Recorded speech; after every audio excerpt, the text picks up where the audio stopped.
La grande soirée sport, la grande soirée football, plus de temps pour débattre, c'est plus de temps de parole pour Jérôme Papin, qui va en profiter, qui va vraiment prendre sa place. Vous avez raison, mon cher Jérôme, avec un nouveau look, c'est une nouvelle vie, un nouvel espace qui s'offre à vous, vous avez raison. Mettons de la poésie, mettons la littérature au milieu du sport, quel que soit celui-ci. On ne peut pas mettre des didascalies à tous les niveaux, Jérôme Papin, ce n'est pas possible. Même chose avec Grégory Schneider et avec Jackie Bonnevet qui vont pouvoir parler de Lens plus largement. Grégory Schneider, Lens vous impressionne-t-il? Le Racing Club de Lens vainqueur contre Rennes hier, 1-0 et qui égalise en termes de classement avec Marseille. D'autant plus, alors je suis d'autant plus à l'aise pour le dire qu'on l'avait dit ici il y a 2-3 semaines, me semble-t-il. C'est quelque chose qui, moi, m'apparaît depuis une paye. C'est-à-dire que tu sens une équipe qui a plus de repères collectifs que d'autres. C'est-à-dire qu'après, alors on peut dire que la qualité individuelle est moindre, mais je pense qu'on se tromperait, parce que quand on parle au mois de mars ou au mois d'avril, c'est le travail qui paye, c'est pas la valeur dont on a payé, c'est pas le prix qu'on a mis sur les joueurs, c'est pas, on est sur 8-9 mois de travail, et je pense que c'est quand même un club où on travaille énormément, où on travaille bien, où on travaille d'autant plus facilement qu'ils ont un effectif homogène. Alors je me suis amusé hier à regarder qui y avait sur le banc à Lens, parce que ça m'a marqué. Claude Meurice, Pereira da Costa, Wesley Saïd, Machado, Aïdara, qui sont des titulaires bis ou qui pourraient être ailleurs titulaires. Ou qui pourraient être ailleurs titulaires. Donc en fait, on a tout, on a la densité, on a quelque chose comme le momentum qui commence à se dessiner, parce que ça fait 4-5 matchs que c'est reparti.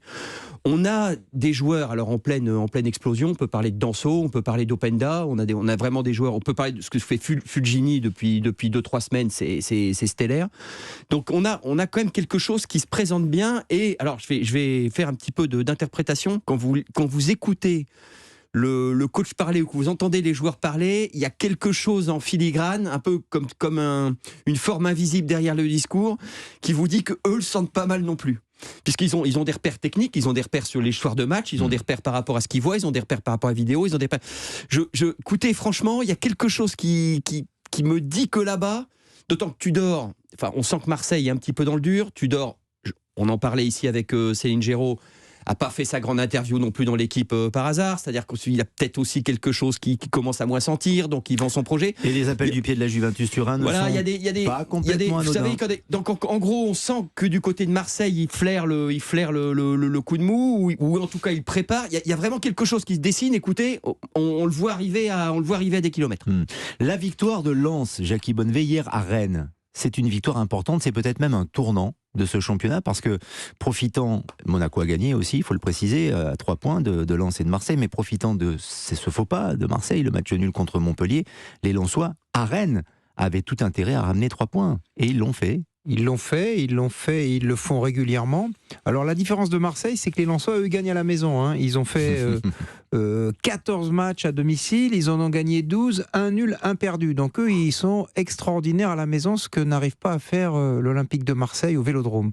Alors c'est vrai que ce qu'ils font est remarquable dans la constance, dans la durée, dans le côté exceptionnel, parce que c'est pas un feu de paille, c'est le moins qu'on puisse dire. Ils ont fait des scores assez extraordinaires, 29 matchs, 60 points, plus de 2 points par match. Je pense que c'est quand même exceptionnel pour finir à la 2e, voire au pire des cas à la 3e place. Et puis ils ont ce public exceptionnel qui les soutient. Et ils sont quand même performants. On en a pensé peut-être, j'ai pensé à un moment, avec le départ de leur directeur sportif et de leur directeur de la performance, je me suis dit, est-ce que ça peut éventuellement les perturber ?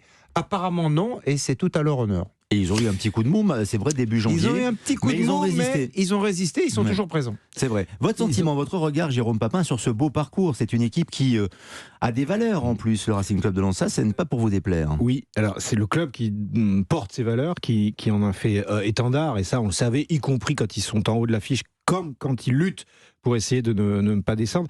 Moi, ce qui me touche, mais depuis longtemps, parce que j'ai une appétence particulière pour ça, sur le côté le coaching mental et la mentalisation des matchs, c'est que quand vous regardez de manière un peu plus précise les matchs des joueurs de Lens, au-delà de l'aspect tactique que Jackie a pu décrire et décrira encore 10 fois mieux que moi, mais mentalement, on sent que chaque joueur est complètement impliqué dans le projet, mais pas de manière très grossière, telle qu'on pourrait le dire, ouais, je suis dans le projet. Non, il est impliqué dans ce qu'il a à faire.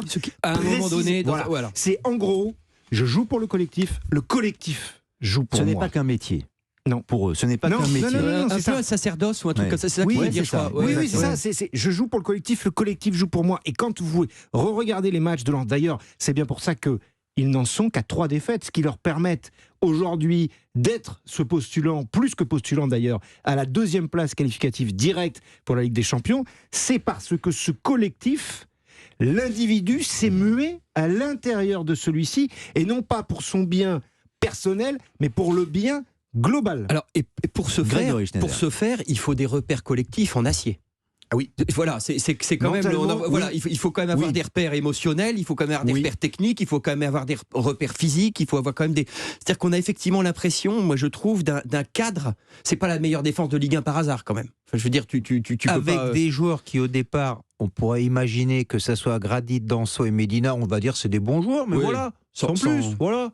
Et puis on se rend compte qu'ils sont exceptionnels, ils sont complémentaires, ils sont réguliers et ils sont Il extraordinaires. se sublime, il se transcende. Vous savez, Grégory alors, Schneider. sur l'un d'eux, par exemple, c'est parce que c'est beaucoup de petites histoires secrètes, parce qu'ils sont plutôt moins médiatisés que d'autres, mais on reçoit, nous, journalistes, des statistiques parfois sur tel poste, tel autre.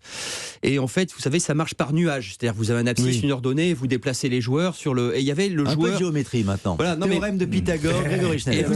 vous aviez Baccalauréat. quels sont les joueurs qui gagnent le plus de mètres avec le ballon dans les 5 championnats les plus riches européens. Et là-bas, tout en avant-garde, vous aviez, elle date de l'année dernière, et tout à l'avant-garde, vous aviez Laporte. Aymeric Laporte de Manchester City, dont on peut croire qu'effectivement, qui fait un peu progresser le ballon. Et alors, il y avait tout un paquet derrière, et à mi-chemin entre Laporte et le paquet, il y avait le dénommé Gradit. Ça, c'est des choses qui. Et alors, quand vous en parlez effectivement à Francaise, il dit oui, ici on le surnomme le marteau-piqueur. Parce qu'à chaque fois, il va provoquer, il va envoyer le. Non, mais c'est-à-dire qu'il y a des. Ce que je veux dire, c'est qu'ils ont des repères techniques, ce sont des joueurs de valeur, ce sont des joueurs qui font des choses, ce sont des joueurs qui. Après, on a un peu l'impression de loin de moins disséquer leurs performances que ceux de l'OM, mais c'est pas comme ça que le foot marche, ils jouent encore sur un terrain.